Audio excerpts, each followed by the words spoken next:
Hello and welcome to Asking for a Trend. I'm Julie Hyman, and for the next half hour, we're breaking down the trends of today that'll move stocks tomorrow.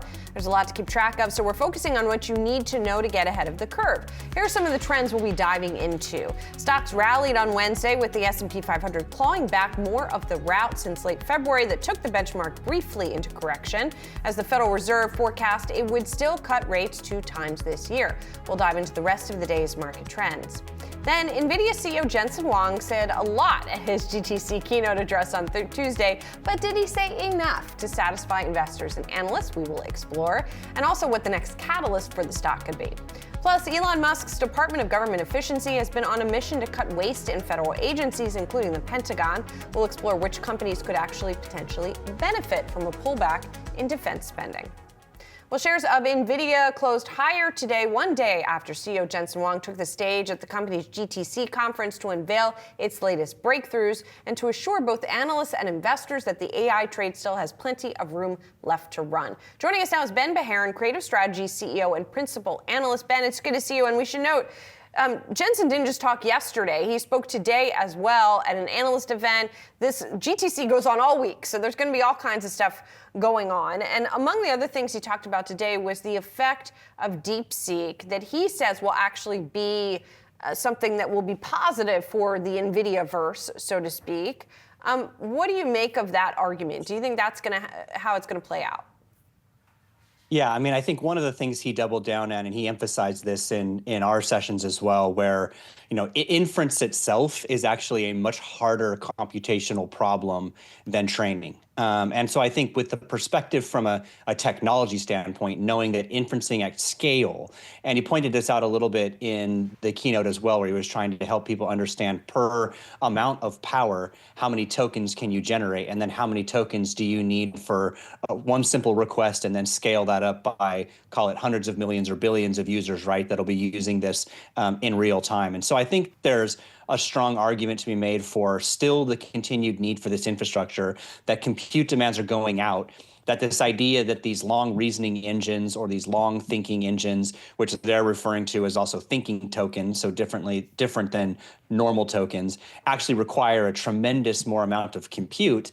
And because of that, we still have a long road of innovation that needs to happen, a lot of infrastructure that needs to get changed over. So it's really not that inferencing is less hard if it takes more. And the big nut here is that we want more people to make inferencing affordable, because once you do that, you can then make money at scale, which is what everybody wants to see, right? How the hyperscalers and the software providers are going to make money on this. They're going to make money by bringing that to more users, which means cost for inference needs to come down. The other thing that he talked about, or one of the other things he talked about, he's talked about a lot. Well, one of the other things he talked about was sort of, again, pushing back against the idea that Nvidia could be replaced by internal custom chips, made by the likes of Broadcom, for example. That had been late last year when we saw Broadcom stock really take off. That had been the thinking that they would really start to gain some market share. How do you think that dynamic is going to progress? Yeah, this remains probably one of the biggest debates out there as to what percentage of a hyperscaler's, so Microsoft, Amazon, Google, even Meta, what percentage of their infrastructure is going to be these custom or specialized ASICs versus GPUs. And I think a lot of this keynote was Jensen really still trying to articulate how to think about NVIDIA, how to think about the architectures that they make, and then really how to think about that in relation to these other ASICs, right? And I think one of the things that gets misunderstood that our research has constantly shown is most of those specialized ASICs are really running the cloud providers' first-party workflows. So third-party companies who are running in the public cloud are still running on GPUs. We don't know what the mix of that dynamic is in terms of just the installed base, but the reality is we're not seeing the vast majority of the rest of the industry. So people not named Google, not named Microsoft, not named Amazon, running on those custom ASICs. And so I think that's going to be the question. Right now, it's still largely skewed toward NVIDIA products and NVIDIA GPUs, but we don't know if that'll change over time. And that's, again, I think the debate for ASICs versus, NVIDIA products or GPUs in general. Well, and Ben, all of this said, right, Jensen gets out there, he makes this big presentation with all of these technological advancements that the company has made. He lays out the roadmap for the next few years. And yes, the stock's up today, but it hasn't gone much of anywhere. And it seems like this sort of romance, the enthusiasm, the ebullience that we saw in Nvidia has faded to some extent. What do you think needs to happen can they even recapture that excitement, or are people just sort of used to this story at this point? Yeah, I mean, I think you make a great point, right? That this has been normalized now. I think for the most part, people have priced in what they expect Nvidia's revenues to be. I think it's going to be very hard for them to surprise really to the upside there, which would, or really guide even higher than they are, despite the demand, because again, we know how many chips can be made, and that's a relatively fixed amount. So I think because that's priced in, it's going to be hard. Obviously, if there's a miss or they surprise to the downside, that's going to move the stock more, I think, than what we'll see in terms of upside. But I do think he launched these products and he talked about Vera Rubin and he talked about even Feynman, the next architecture after that, because he's clearly saying, go long with Nvidia, like be bullish on our growth story. There's trillions of dollars of infrastructure of AI infrastructure that need to be overturned, and they're going to be in the center of that. So I think this was more, look at us in the long haul, bet on us for the long haul. And I felt like that was more the thrust than anything that was expecting to move the stock right now. Because again, I think that's priced in and expected, at least for 2025. Yeah, makes sense. Ben, always good to see you. Thanks a lot. Yeah, good to see you. Thanks for having me. U.S. stocks closing higher as the Fed still sees 2 rate cuts for 2025. At least that's what the dot plot pointed to. Yahoo Finance's Alexandra Canal joins us now with the trading day takeaways. Hey, Allie. Hey, Julie. Yeah, that's right. Markets closing off of the highs that we saw earlier in the session, but still firmly in the green after this pretty active Fed day. And I think a big part of that has to do that the Fed forecast, they came in mostly steady. So you mentioned the dot plot. Let's zone in there for 2025. Pretty much the same as December there. Most FOMC officials see 2 interest rate cuts to come this year. We are leaning a little bit hawkish. There are more that potentially see no rate cuts, more potentially just 1 rate cut. But still, the fact that we were pretty consistent from March to December in the midst of all these other fears and uncertainties going on, that was an encouraging sign. To that point, stagflation, that was a big concern. And we did see core PCE inflation be revised to the upside there, 2.8% versus the prior 2.5%. But then you get to 2027,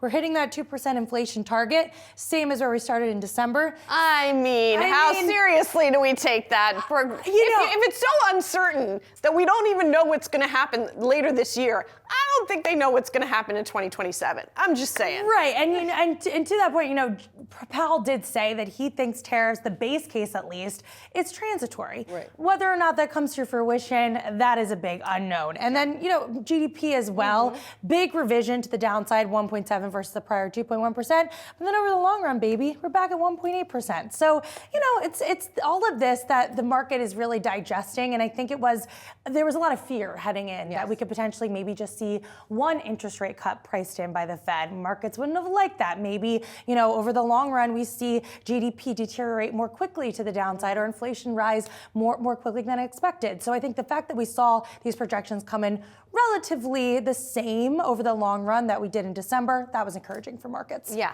encouraging for markets. And we saw stocks kind of take off here. Exactly, which leads me to my second point. Is the risk on trade back on? And I want to take a quick look at some of the sector action that we saw, because some of the best performing sectors here today were those that really have underperformed during the sell-off. So you think about tech, consumer discretionary, and then you had those more defensive names like staples, materials, utilities, still closing in the green, but not nearly as much as some of their sector counterparts. Now, I do want to say, XLK Tech, you take a look at year to date right here, we're still down about 8%, so still a lot of work to do. And then if you take a look under the hood of the NASDAQ, you have a pretty picture right here, but then year to date, where is this? Quick flip.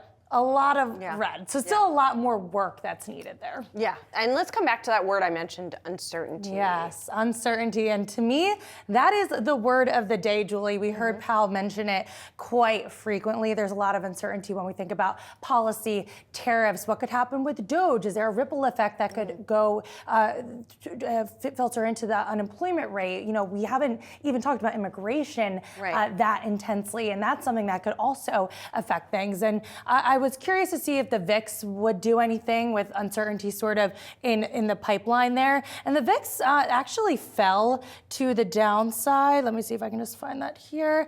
And we have seen this sort of upward volatility over the past month. We're up about 30%. We're down about 8% today. We're hovering at just around that 20 level. So it's something to keep an eye on as we continue to get these headlines. And I think we also have to remember this is one day, one snapshot in time. We know how quickly things could change within this market, especially with the back and forth headlines that we get from this administration. But overall, though, positive day on the market. You see the NASDAQ closing up 1.4%. This is a stark contrast to what we've been used to over the past few days. Yes, although as Matt Miskin from John Hancock told us earlier, you could get a hangover tomorrow. That's true. That's true. So, and those are never fun. No, they're not in the markets or in life. Thank you, Allie. Appreciate it. Stick around. We're asking for a trend on the other side. Elon Musk's Department of Government Efficiency has been on a mission to cut waste in federal agencies, including the Pentagon. But some leaders in the defense sector, like Anduril's Palmer Luckey, think companies could benefit from a pullback in defense spending, ironically. For more, we're bringing in Patrick Murphy, former congressman and host of Yahoo Finance, Warrior Money podcast. Patrick, it's good to see you as always. We've talked before about some of the cuts that the Pentagon is targeting here, sort of filtered through DOGE. What could be the sort of knock-on effect for the contractors that work so closely with the government? Oh, listen, I think the pucker factor is up, Julie. So thanks so much for having me on. I think most of the focus in the press and elsewhere has been on the personnel cuts in all the agencies, including Department of Defense. But what they're not seeing is that there is a new spirit of, hey, are we getting our return on investment with the big contractors, defense contractors specifically? You look at Lockheed Martin, which is $66 billion a year in revenue, versus Palmer's company that he founded, which is about $1 billion, and it is automated systems. It's a leaner, smaller, very focused on cutting-edge technology for the warfighter. I'm so curious, though, about sort of what the Lockheeds of the world do versus what the Andurils of the world do, right? Because it's not one-to-one. There are some things that Anduril can do to replace, but they're not building fighter jets, for example. So sort of how does the decision making get done, and how do you think it could better get done going forward? Yeah, listen, I think there's a new sheriff in town. People understand that, right? And so when you have Palmer's company that really does the autonomous vehicles, drones, et cetera, AI, robotics, that is the future. It is not manned aircraft. It is not manned ships. So you're seeing how the war fighters are going on right now in Russia, in Ukraine. And right now it is drones, and it's drones that are, AI infused. It is drones that are incredibly lethal. It's drones that can pick up if one of the Russian soldiers on the ground is using one of their phones to call home, they can be targeted. That's the type of warfare that we're seeing right now that is incredibly important to make sure that we learn from, so that we make sure that if we send our sons and daughters into harm's way, they have the technical and tactical advantage over enemies, and our defense contractors, whether they're big or small, are adapting to what we need right now. Does it feel like that the large companies are sort of getting the message here, that they are sort of pushing forward technologically to meet that challenge? No doubt, yes. And that's why I said earlier, I wasn't trying to be glib, but the pucker factor's up. They understand that they're looking at the bottom line right here and what is working for the warfighter, for national security, and for the American taxpayer. So that's why you're seeing companies like Palantir partnering up with Booz Allen. Booz Allen, is really in the intel space, but they're partnering up saying, what more can we do to make sure we're doing what's necessary to be responsive to what the new leaders in the Department of Defense need? And you have not just now the Secretary of Defense in place, but the service secretaries as well. Patrick, good to see you. Thank you. Pleasure. Thanks so much. Appreciate you. Thanks. Be sure to scan the QR code below to check out Patrick every Friday at 12:30 p.m. Eastern on the Yahoo Finance podcast, Warrior Money. Here's a clip from one of the latest episodes. Probably the longest day of my life. Bob had come out to see us. He wanted to see what the Iraqi army was doing. He wanted to see what the American soldiers were doing. And I had this easy day planned. I was going to keep him on base all day. I was going to show him around the Iraqis. And About 30 minutes into it, he says, I want to see what they're doing out in sector. I said, okay. So we loaded up, went out and visited some Iraqis, and he saw a patrol roll by, and he asked, can we go see what they're doing? I mean, Bob was always inquisitive, always looking to see what was really happening on the ground. And unfortunately, we were riding with the Iraqi convoy, and we got hit with an IED. Both Bob, his cameraman, and one of the Iraqi soldiers was injured in that attack. Luckily, I'll never forget this, from blast to wheels up on the helicopter was 21 minutes. Wow. Longest 21 minutes of my life. And this was in the middle of a firefight and having to shift to an alternate LZ because they wouldn't pick us up where we had gotten hit. And I'll never forget looking down at my watch and going, I thought it'd been 2 hours and it was 21 minutes. Yeah. Discord is changing the gaming industry, connecting more than 200 million monthly active users. Our own Brad Smith sat down with the CEO to discuss the company's growth. We just got to talk about the state of the gaming industry right now as you're seeing it through your lens.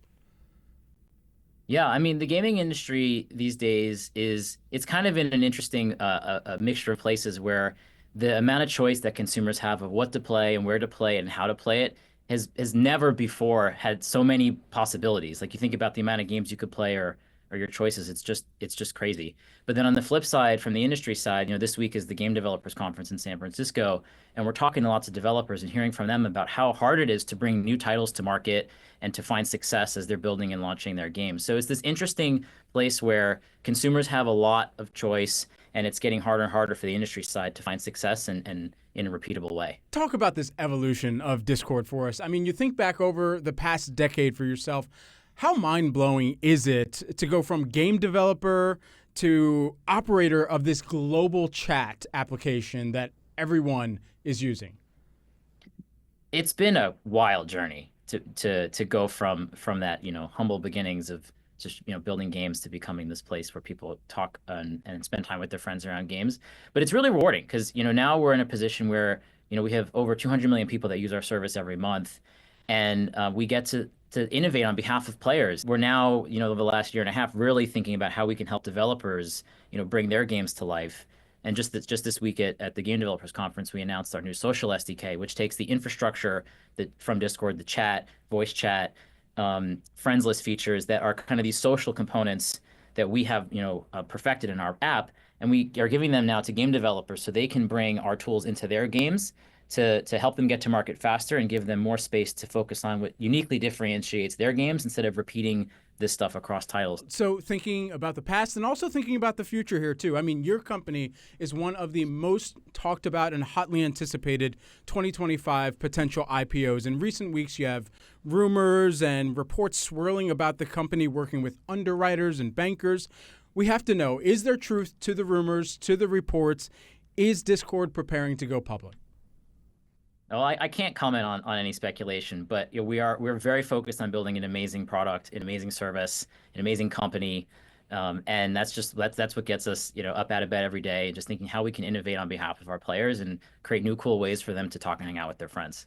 I imagine there are much more core business projects that you would like to get everyone's attention back to, but if you were to go public, even in an environment like this, how soon would you like to get that done, get that dusted, and be able to focus the team corely back on what you do best?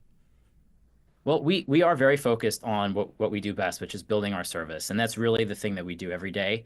On the journey of any company that has raised venture capital and has shareholders, obviously, these kinds of things are talked about and potentially in the future, but we're very focused on just making an amazing product and showing up every day to help people talk and hang out with their friends. Certainly. And, just lastly in that vein here, I mean, I got to give you a lot of props here. 200 million monthly active users. We know that for companies that have gone public in the past, Wall Street is focused on average revenue per user for businesses like yours. What strategic levers do you think that Discord can use to its advantage to continue to scale the business even as you one day perhaps make that journey and that foray into be publicly traded and having that kind of sequential or more cadenced reporting? Well, today I'll start by saying we haven't shared our revenue figures, and I'm not going to share anything today. But our core business is actually a consumer subscription service that we offer within Discord. And what I love about that is, people choose to spend money on our service when we're creating a lot of value for them. And so we're continuing to invest tremendously in our Discord Nitro offering and think about how we can continue to delight folks as we, make that better and better and more useful for people. And then in addition to that, on the industry side, we've been thinking about how we can help developers bring their games to market. So last year we launched something we call Discord Quests, which is a way for developers to reach players and for players to get rewards for playing games and experiencing trailers around those titles. And so that is early, but we're really excited about it, and our consumers are very excited about it too.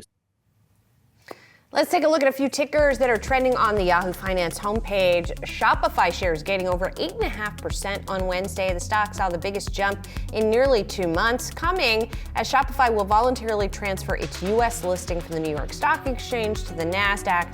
Shopify expects shares to cease trading on the NYSE at market close on Friday, and then they'll begin trading on the NASDAQ on Monday, March 31st. Shopify will continue to be listed under the same ticker, SHOP.